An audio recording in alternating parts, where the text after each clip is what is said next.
Welcome back, guys, to another YouTube video. I just wanted to take a moment and thank you all so much for watching my videos, for liking, commenting, subscribing. But one thing I wanted to mention was that not enough of you are subscribed. It really helps the channel grow. That if you just click that subscribe button, it doesn't cost you anything at all. You don't have to hit the notifications. You don't have to be notified every time that I put on a video.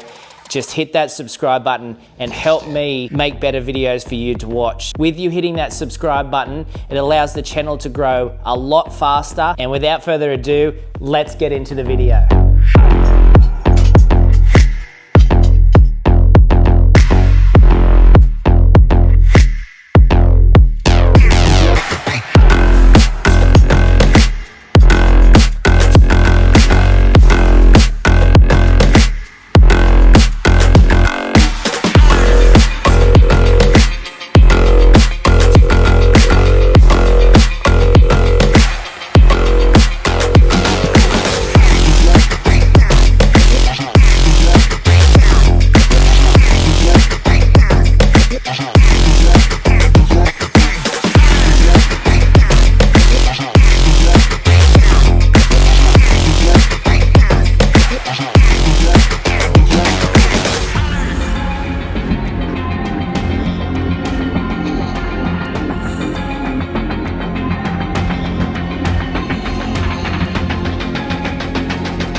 You've just seen me pull apart the little Ranger.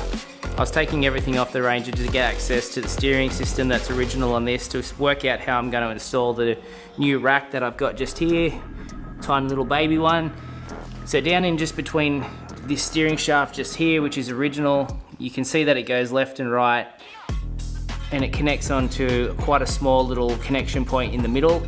So in between those tie rod ends and the rack arms, I'm gonna have to try and mount that somehow in between there and have really short rack arms and tie rod ends on the end to get access to that steering, and then send the shaft up at the right angle, straight up there at whatever angle I choose, so that I don't have to have any universal joints in there. I can just go straight up to the steering wheel, which will eliminate the load between the angle changes, which I was suffering from before.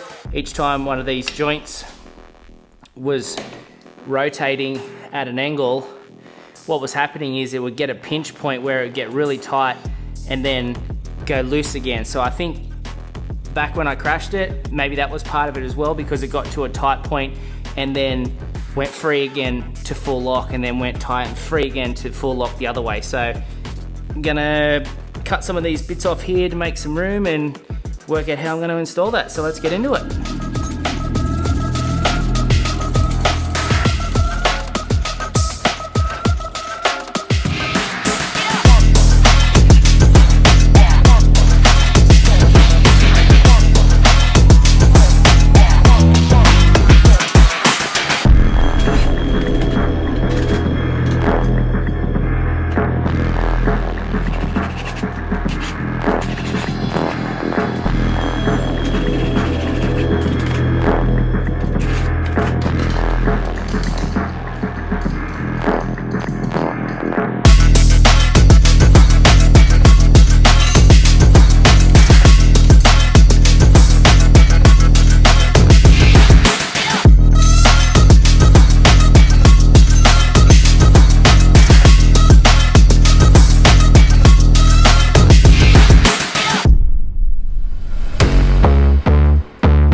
basically we're getting close with, you know, kind of the setup that I think that I'm gonna need to do.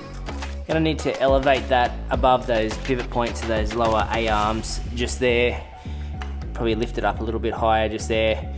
And then it lets the suspension go up and down. My next issue is with this tie rod end just here. It's fouling on that edge just there. So I think the answer, because this is a lot bigger than the original compared to that one just there, I think what I'm gonna have to do is, it doesn't work underneath either. It fouls on the other bits that are just underneath here as well. I think I'm gonna have to cut the back off this drum brake setup because this section here stops it from like rotating with the wheel. So I have to cut that off and remount it with like a bracket underneath to clear this tie rod end ball joint section just there. So that's what's up next. All right guys, today's another day and I finally got time to work on the little Ranger. So it's the weekend for me, I'm not at work. I'm gonna spend some time to fix the steering. Yeah, gotta make up some brackets and whatnot to get that steering on there. Let's get into it. So last night I gave the shed a bit of a clean up. It's getting a little bit out of control with the parts that I've pulled off the little Ranger. I managed to manhandle the Ranger up onto the welding bench just here, get it strapped down so it doesn't move. It's at a better working height because it's like working from my waist rather than bent over. I feel like I can do a better job with it in this position. This is the area that I need to get the little steering rack mounted into. Need to make a little plate, get it mounted. The issue with the steering rack is the fact that it doesn't actually have any mounting points. So I've pulled that boot back there, and if I pull back this other boot, it exposes like a nylon collar just there. I'm thinking I'm gonna have to weld or make some straps that go around just here, but if I'm gonna weld to that, because there's grease in there and the amount of heat that I'd apply to it, probably gonna have to disassemble it, then weld it and put it back together.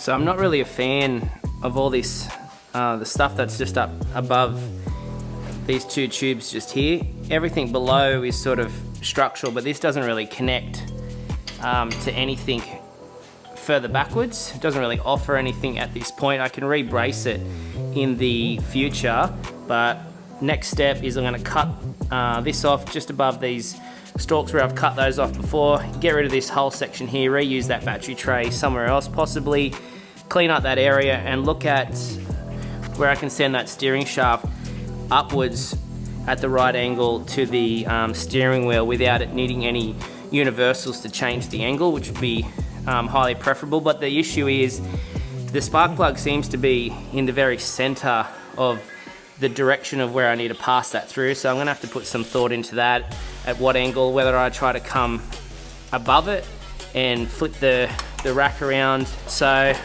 let's get into it. If I was to mount that the wrong way around, it reverses the direction of the steering. And it's actually funny because in a grind hard video that I've just watched this morning, Will actually did it on their little electric car that they're making. So got to be mindful of the direction that the gears send the movement. So that position there, turning right, would be opposite.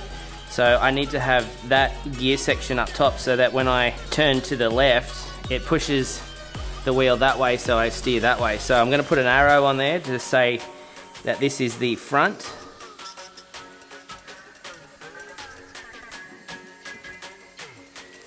And just put an F on there.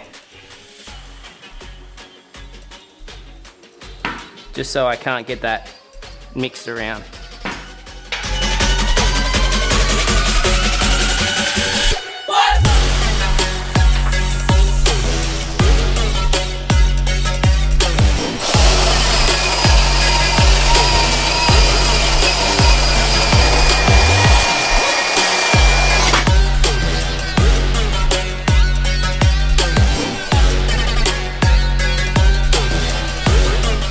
So after looking at that, I think I've made the decision just to get rid of this A-frame sort of section here completely and just redesign it once I've got the rack in the position that I want. It'll still have structure because the bottom tubing is quite thick. It's quite a thick walled tube. I'm not going to run it with no extra structure, but for now, just to get that rack in that position I want it to get it in, I need to remove these 2 bars, and I might as well just get rid of the whole lot and start again with that design of that section there, because the Ranger body actually connects just there, so it's not really going to disrupt how the Ranger body sits on top.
So I've just removed the front A-arms because I want to cut this section out here that was originally for the original steering shaft. There's a section here that's in the way, it's risen. I want to use the plasma cutter. I'm going to cut that straight out and then put my own mounting plate there for the steering rack. So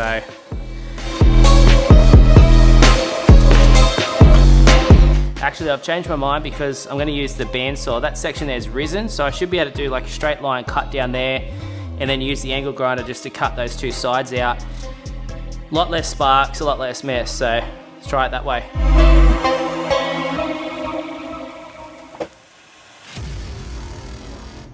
Well, that's a fail. It didn't even fit. The jaw of the bandsaw wasn't even wide enough to get past that framing just there, so I couldn't go down and cut. Gonna have to use the plasma cutter.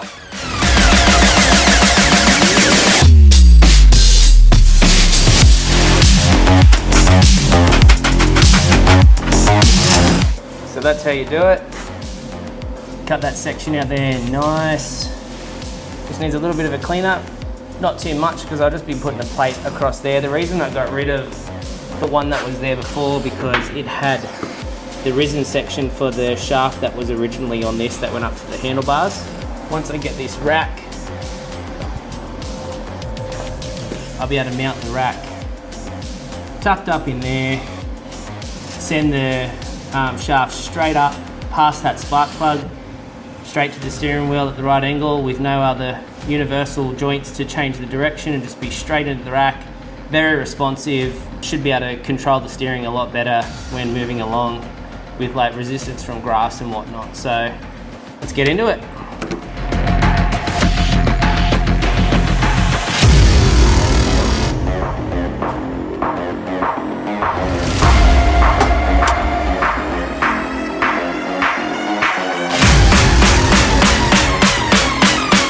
So now that I've got the Ranger up on the bench with the body on it, you can see that the angle of that shaft isn't going to line up with the original position. I didn't think it would, and I would have much preferred the steering wheel to be in a different spot anyway. So I'm going to cut this section out and then redo it all and put the steering wheel exactly where I want it.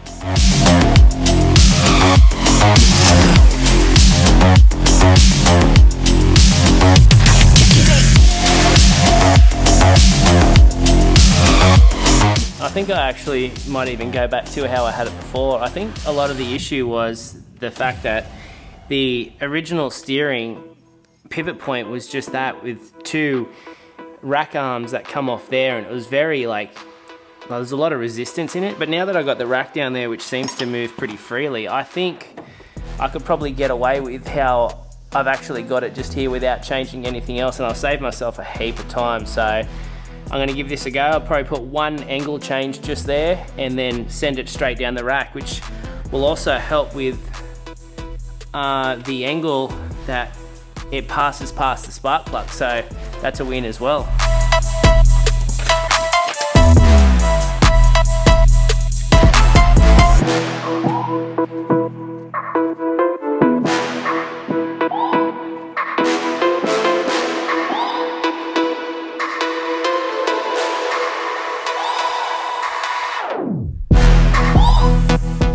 So what I need to correct on this one is that I had this section here that slid inside there. It didn't really go tight when I tightened up that bolt because it was more of an adaptation, and I put some tack welds there.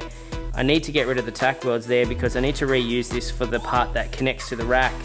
Change a little bit of angle, send it up to near the steering wheel, and change a little bit more angle at the steering wheel at the very top. So I need to try my best to neatly get those welds off there and then pull that out, and we should be good to go.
So I've had yet another change of heart with what I'm going to use for the steering. I was originally going to use that, it's bent. I was going to use that, and I feel like it's just too thin and fragile and probably not strong enough.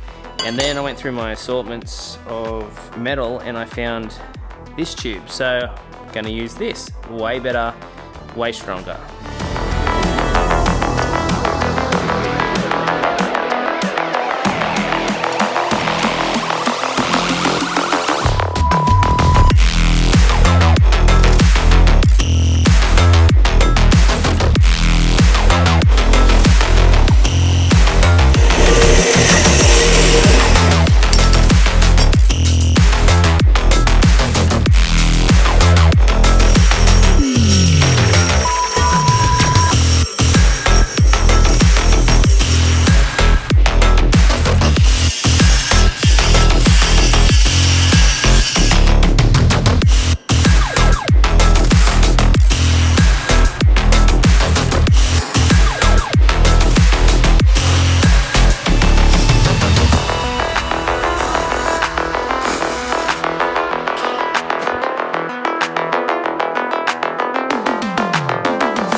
Now I've got the intermediate shaft made, and I finally got to use the brand new Unimig Viper 185, and I can tell you it's absolutely night and day difference between this one and my 13-year-old transformer style MIG welder.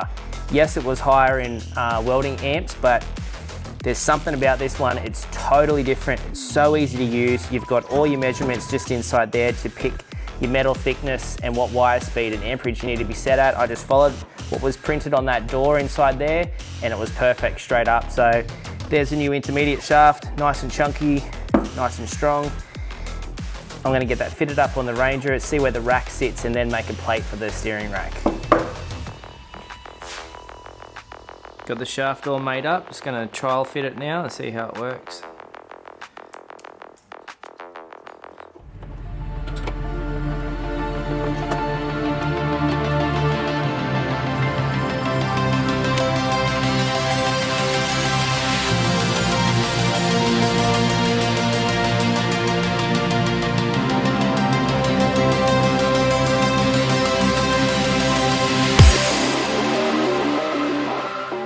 So I'm really quite happy with how that sits.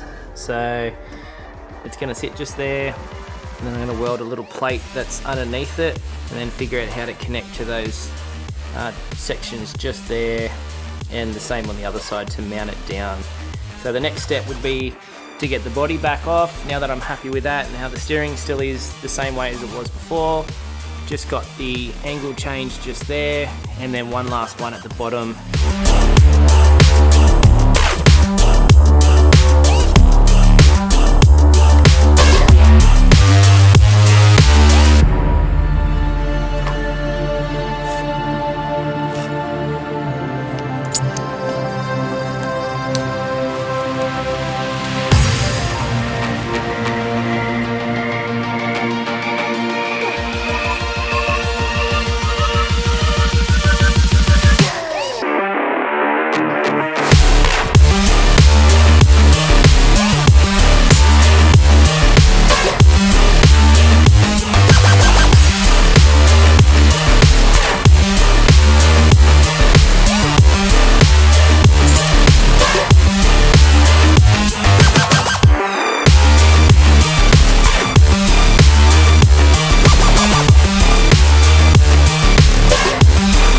This is the old side step off the quad. I'm thinking about using that. I've got a bit of sheet metal over there, but I thought might as well use that instead of cutting up a perfectly good bit of sheet metal over there. So the template seems to fit really nicely just there.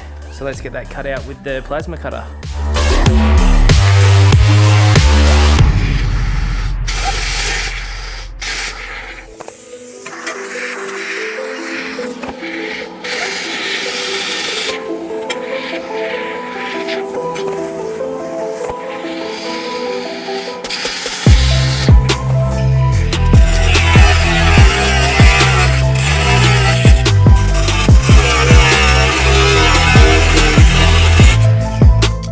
So now that I've got this plate here, been trying to figure out how to mount this to that, seeing as though that there's no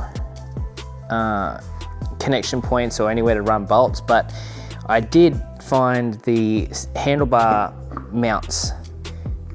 They actually fit around that really well. So I'm going to use that and see how that goes.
That is looking really good now. Got that plate tacked into position, giving it a good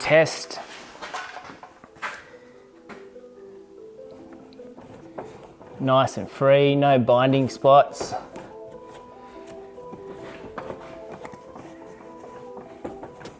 Lock to lock. Perfect.